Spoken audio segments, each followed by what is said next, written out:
Bison Kaalamaadan director மாரி செல்வராஜோட இயக்கத்துல through Vikram, Anupama, Pasupathi, Lal, Amir இவங்க எல்லாரும் சேர்ந்து நடிச்சு வெளியாயிருக்க ஒரு படம் தான் பைசன். அர்ஜுனா அவார்டு வின் பண்ண மனத்தி கணேஷோட வாழ்க்கை படத்தை வனத்தி கிட்டானா எடுத்திருக்காப்ல மாரி செல்வராஜ். இது ஒரு குறிப்பிட்ட காலத்துல நடக்கப்படுற ஒரு ஸ்போர்ட்ஸ் டிராமா தான். ஒருத்தவனுக்கு ரத்தத்திலே கபடி ஊறி போயிருக்கு, அவனுக்கு கபடி தான் எல்லாமே அப்படின்ற ஒருத்தவன் கடைசியில இந்தியாவுக்காண்டி விளையாடுறான். எப்படி விளையாடுறானா இல்லையா? அதுவும் இல்லாம அந்த ஒரு குறிப்பிட்ட நபர் பாத்தீங்கன்னா தமிழ்நாடு லெவல்ல விளையாடுறதே ரொம்ப கஷ்டம். ஏன்னா அப்படி ஒரு சூழல் இருந்து ஒரு பையன் இந்தியன் டீம்ல சேர்றானா இல்லையா, அப்படியே இந்தியன் டீம்ல சேர்ந்தாலும் இந்தியாவுக்காண்டி விளையாடுறானா இல்லையா அப்படின்றதே அந்த கதை. அந்த ஸ்போர்ட்ஸ் ஒரு பக்கம் இருக்கு. இன்னொன்னு என்னன்னா, அவன் வளர்ந்து வர சூழல்ல அவன் என்னென்ன பிரச்சனைகளை ஃபேஸ் பண்றான், அந்த ஊருக்குள்ள என்ன மாதிரியான பிரச்சனைகள் போயிட்டு இருக்கு. அது மட்டும் இல்லாம குறிப்பா தமிழ்நாட்டிலே ரொம்ப சென்சிட்டிவான விஷயத்தையும் இந்த படத்துல பேசியிருக்காங்க. இந்த படம் வர்றதுக்கு முன்னாடி இதை ஆக்டர் அண்ட் டைரக்டர் அமீரோட லுக் எல்லாம் பார்த்துட்டு ஐயோ இவரை வச்சு பேசியிருக்காங்களா, தமிழ்நாட்டுக்குள்ள இது ஒரு பெரிய பதட்டத்தை உருவாக்க போது, ஐயோ அம்மா ஜாதி ஈதுன்னு திரும்ப எதுக்கு இப்படி எடுத்துக்கிட்டு அப்படி இப்படின்னு பேசிக்கிட்டு இருந்தாங்க. என்ன பேசினாலும் அப்படி ஒண்ணுமே கிடையாது. படத்தை போய் பாருங்க, எந்த ஒரு பதட்டத்தையும் உருவாக்காது. சொல்ல போனா படம் ரெண்டு பக்கத்திலையும் இருக்கிற நியாய அநியாயத்தை பேசியிருக்கு. இப்பெல்லாம் யாரு ஜாதி பாக்குறா, இதெல்லாம் எதுக்கு திரும்ப திரும்ப எடுத்து மக்களுக்குள்ள இதை எதுக்கு ஊட்டிக்கிட்டே இருக்கணும் அப்படி இப்படின்னு கும்மாளம் அடிச்சுக்கிட்டு இருப்பாங்க. அவங்களுக்கு பதில் நான் சொல்லணும் தேவையில்ல, சமீபத்தில் நடந்த நிறைய விஷயங்களே சொல்லியிருப்பாங்க. சொல்லணும்னா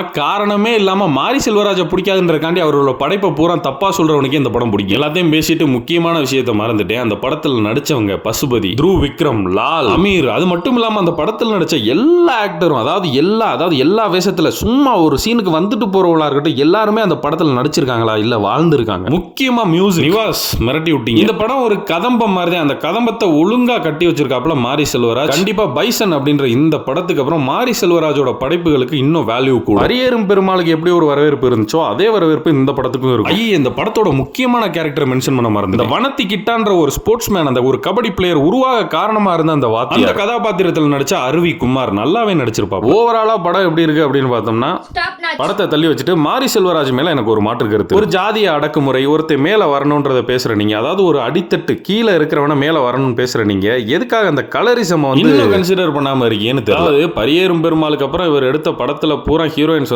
மலையாளி ஹீரோயின்ஸா இருப்பாங்க. அதுவும் ஃபேர் ஸ்கின் ஹீரோயின்ஸ். இவரோட படத்துக்கு பிரவுன் ஸ்கின்னா காட்டணும்ன்றதுக்காண்டி ஃபேர் ஸ்கின் எடுத்து பிரவுனா காட்டியிருப்பாங்க. நீங்க ஆக்சுவல் பிரவுன் ஸ்கின் ஆக்ட்ரஸே நீங்க எடுத்து நடிக்க வச்சுட்டு போயிடலாமே, எதுக்கு ஒரு ஃபேர் ஸ்கின் எடுத்து அதை பிரவுனா காட்டணும்? இது வேற எந்த டைரக்டர் பண்ணியிருந்தாலும் இந்த கேள்வி வராது. நீங்க பண்ணும்போது இந்த கேள்வி வரும். ஒரு ஒடுக்குமுறை, ரேசிசம் இதுக்கு அகைன்ஸ்டா நீங்க நிக்கிறீங்கன்னா கலரிசம் அதுக்கு ஒன்றும் விதிவிலக்கு இல்லை.